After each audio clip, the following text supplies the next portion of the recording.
welcome back to my channel. My name is Charnel, and I want to quickly go over the books that I read in the month of March, especially the ones that I didn't talk to y'all about. So I'm just gonna jump in. So let's jump in. These are not in any particular order either. So I did read If You Stayed by Brittany Cherry. I feel like I talked to y'all about this, but I don't remember. But I love this one. This was so heartfelt. It's basically about the main male character. He lost his memory as a young adult, and the main female character, she was involved with that, and so that separated them. But they come back together like a decade plus later when she's married to an a-hole. And yeah, so we go from there. And it's such a heartfelt read. It's a beautiful read, a very beautiful romance read, and I loved it. I highly recommend this one. Okay, next is The Mothers by Britt Bennett. So the same author who wrote The Vanishing Half, which I loved. I love The Vanishing Half. I read that a couple years ago, maybe 3 years ago now, 4 years ago. And this one, it felt kind of short for me. It kind of just felt, it felt like a little choppy. Like I didn't really understand, like I mean, I understand, but like this, I feel like the term the mothers, like who the mothers were in the book, they were just like this omnipresent figures, sort of. And I don't know, it just felt kind of flat for me. And I tried the physical book and the audio book, but it was okay. I'll say it was okay. And I did read How to Commit a Postcolonial Murder by Nina McConaughey. And I didn't realize going in that this is an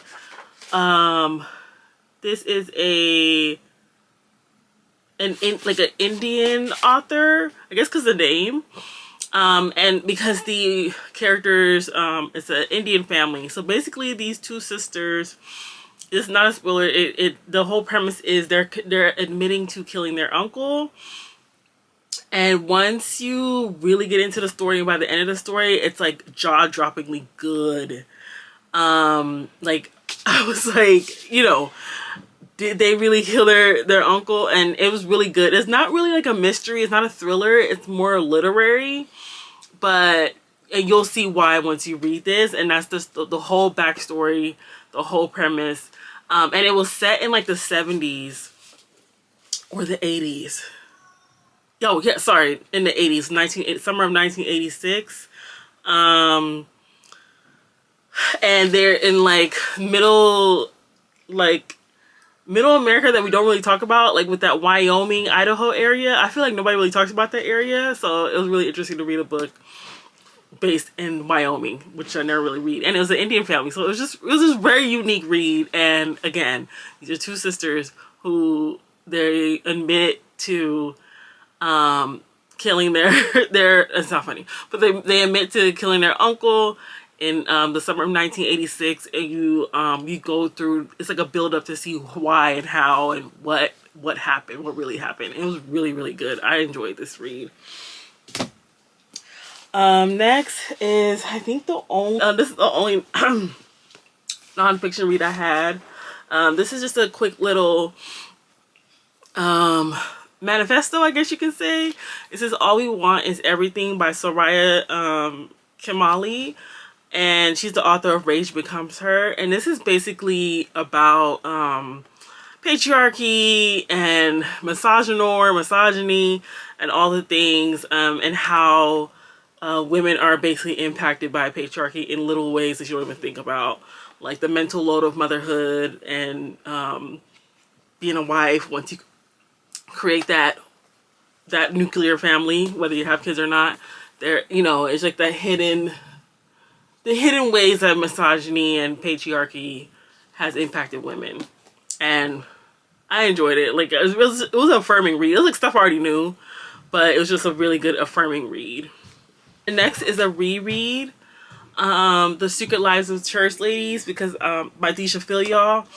We read it for book club, like the mom book club that I'm a part of for the month of, was it February or March? I guess March we read it for. 'Cause I read it in March, so it must have been for the March. Oh no! And then I also read Pomona, Aton Can Soul Solve a Murder by Bellamy Rose.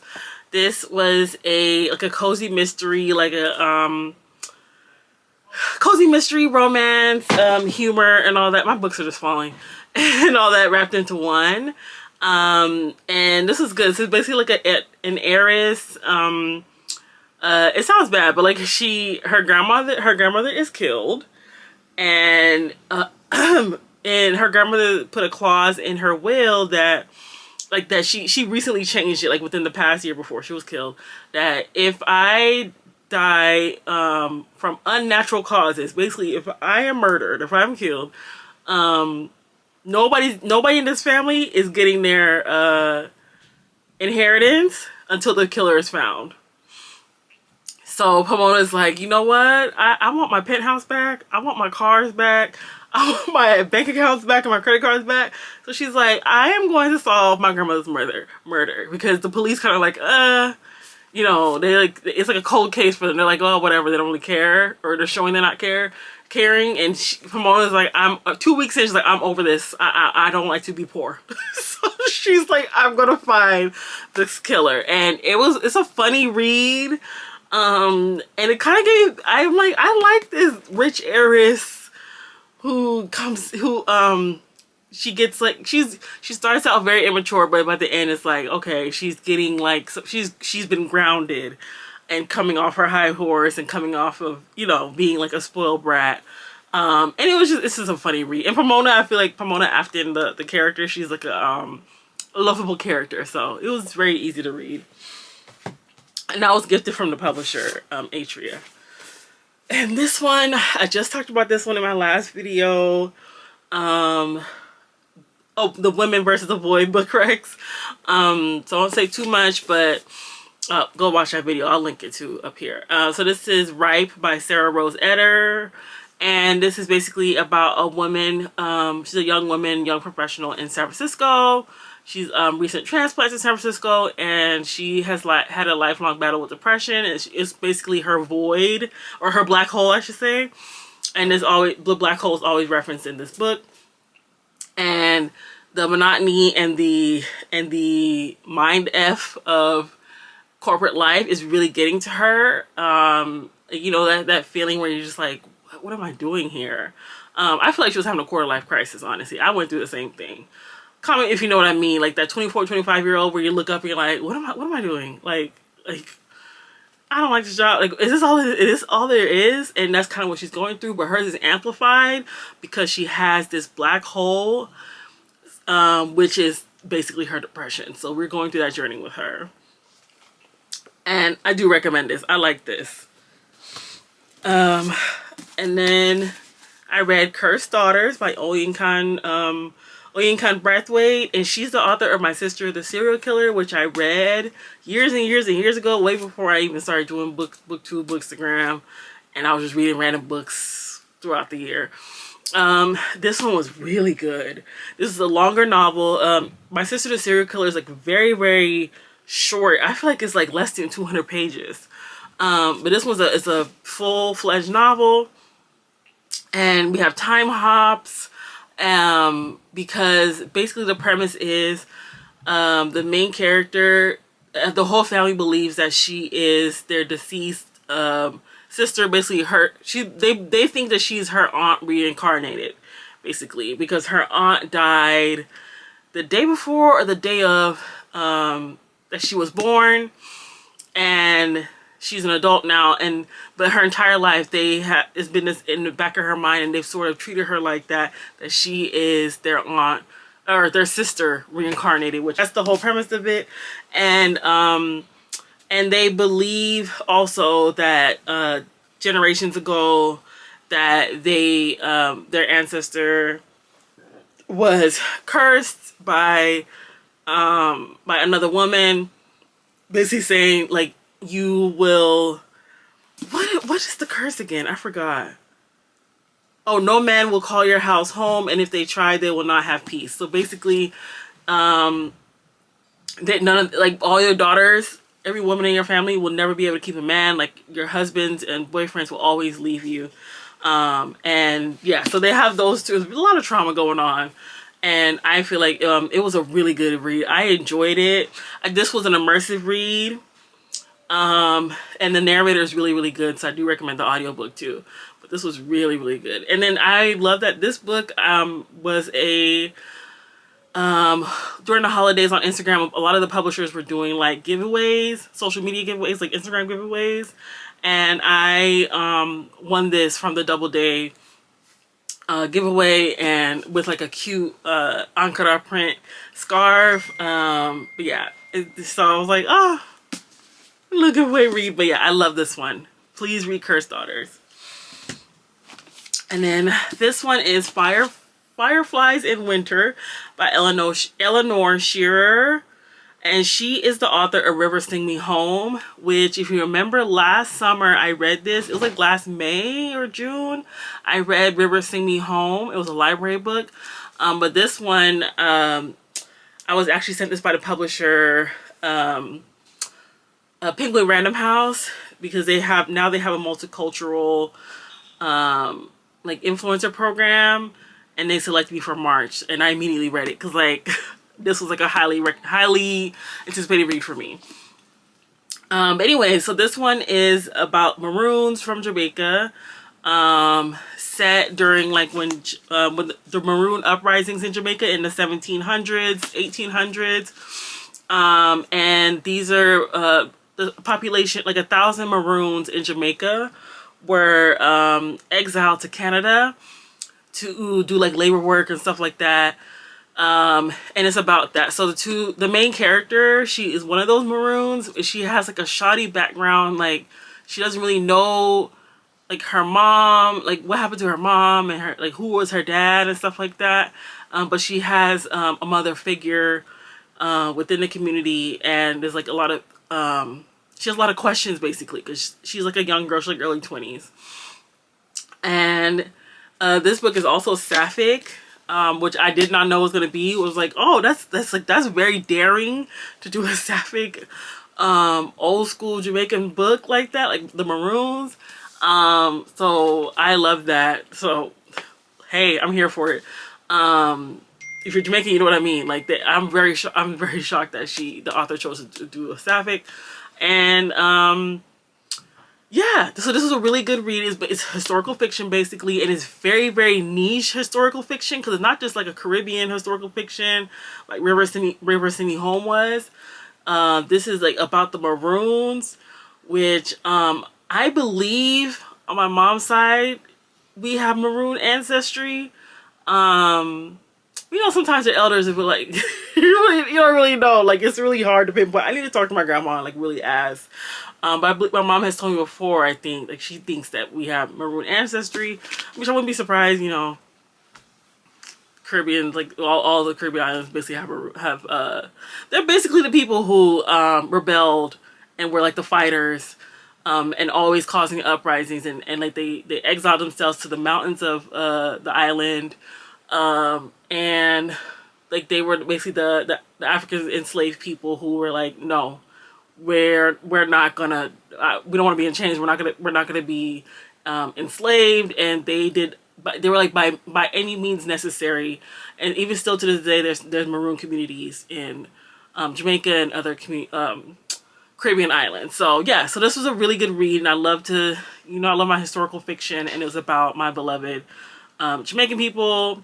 But yeah, it kind of sucks because they went from tropical Jamaica to freezing, frigid Canada. I think like Vancouver, which is like the freezing side of Canada. I mean, all of Canada is freezing, but it doesn't say. But I feel like it was like Vancouver they were in, which is like very, very cold. So yeah, so this is a really good read. And I don't see anybody talking about this. I didn't even see it on their social media. I'm not even gonna lie. I don't think I saw this on because Berkeley technically is the imprint that publishes. I did not see it on Berkeley's social media. I only saw it on Penguin's social media, which is the big publishing house. So I don't know. Check this out, y'all. And I did love it. This is The Family Recipe by Carolyn Huynh.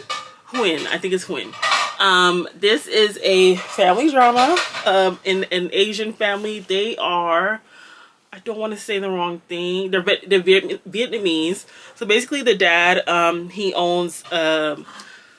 he started and owns a chain of like sandwich shops, like Vietnamese sandwich shops, like around the country. So the family, they're supposed to be well off. But all of a sudden, so he's alive, but for some reason he told his kids, their grown adult kids, like, all of a sudden he's like, if you guys want your inheritance, because he's ready to retire and he wants to hand the restaurant, like, ownership and management off to one of the kids, so basically their inheritance.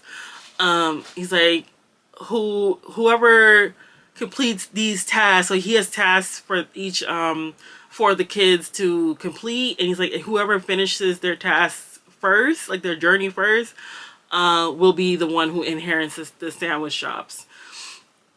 And through all of that, they, like, secrets are revealed, big secrets. The siblings have to work together, and they have to come to grips with like their relationships with each other, because they're all kind of like a little bit estranged. And yeah, and there's like a mystery surrounding like, where's their mom, because their mom left when they were kids, and they're like, so is she alive, is she not? So there's a lot going on. It's kind of adventurous. They go to I don't want to say a lot, but they go to Vietnam and stuff like that. So this was a really good read about like basically just a family turmoil, family relationships, mother-daughter relationships, and things like that, and sibling relationships, and basically going through the problems of what they have. And yeah, I really like this one. And this was gifted from Atria too, but I really liked it.